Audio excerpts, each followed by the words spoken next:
Hello, welcome back to part 9 of this Learning JavaScript series.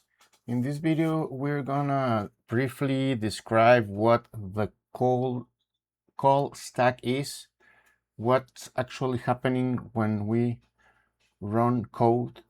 So it's gonna be a brief video. Let's jump right into an example. So let's define a function get price with no parameters, block of code, and return 4.5. Define another function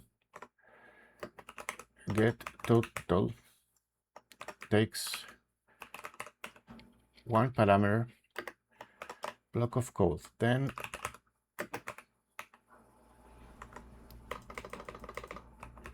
price equals to get price,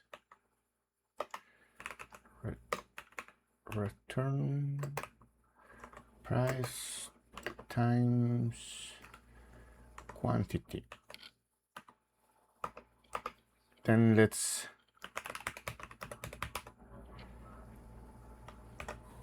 call the function. Let's run with 3 as a quantity. Save to run it, Control S. And here we go, we get an output. So let's walk through this to see what's going on. So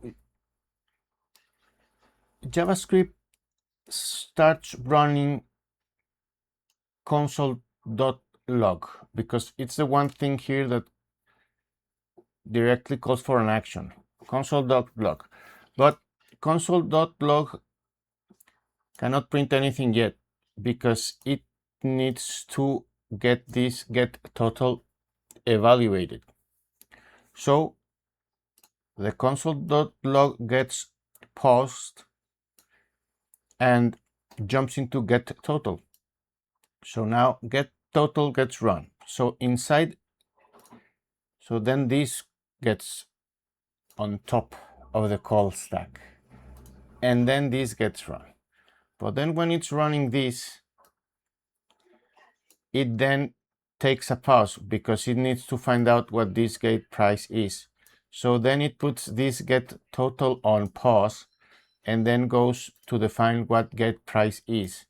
So then on the call stack puts get price on top and runs this get price. And then this one gets to the return immediately, returns this. Okay, so this is finished, gets rid of this from the call stack, inserts here the 4.5, so then this code can get finally executed.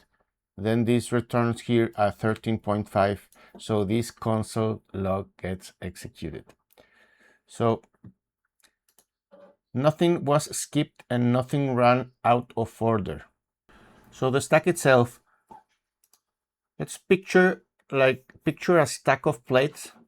Console.log goes on the stack first at the bottom.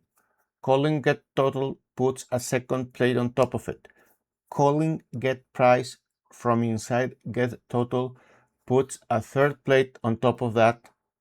The stack top to bottom looks like get price, get total, console log. So this is the call stack, and it is not a metaphor. It's the literal mechanism JavaScript uses to track which function is currently running and what do I return once it's done.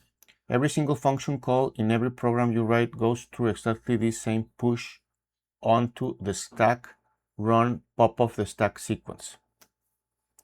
So let's break this on purpose to see the error message, to see this. So here, instead of returning 4.5, we are going to return undefined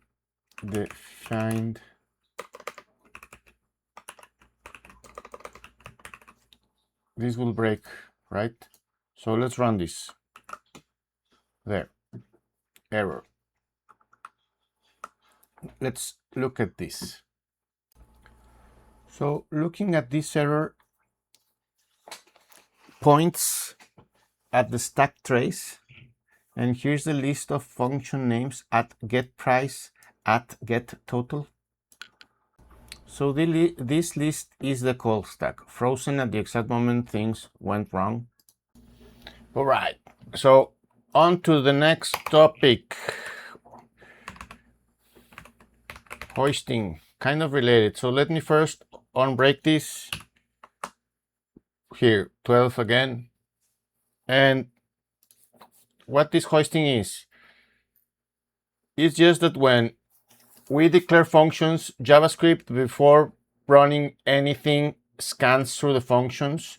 So for example, if we have them declared after we call the function, so here console log gets run, and then it calls getTotal.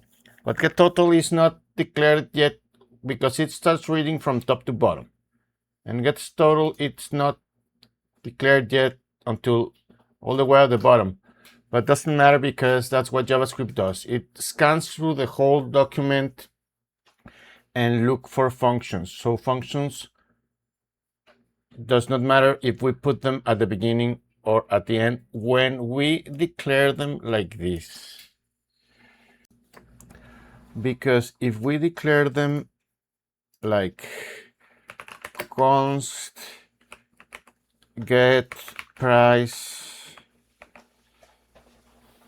const get price is equal to an anonymous function calling for the price like this, then it screams at us. If we put this on the top, so this calls getTotal, and then total calls getPrice, and getPrice was already read, so this works. So does this make any sense? I don't know.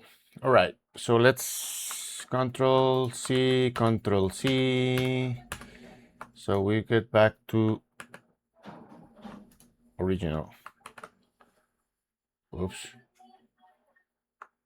One more Control C. A lot of Control C's.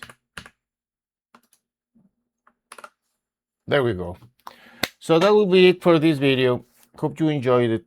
See you on the next one.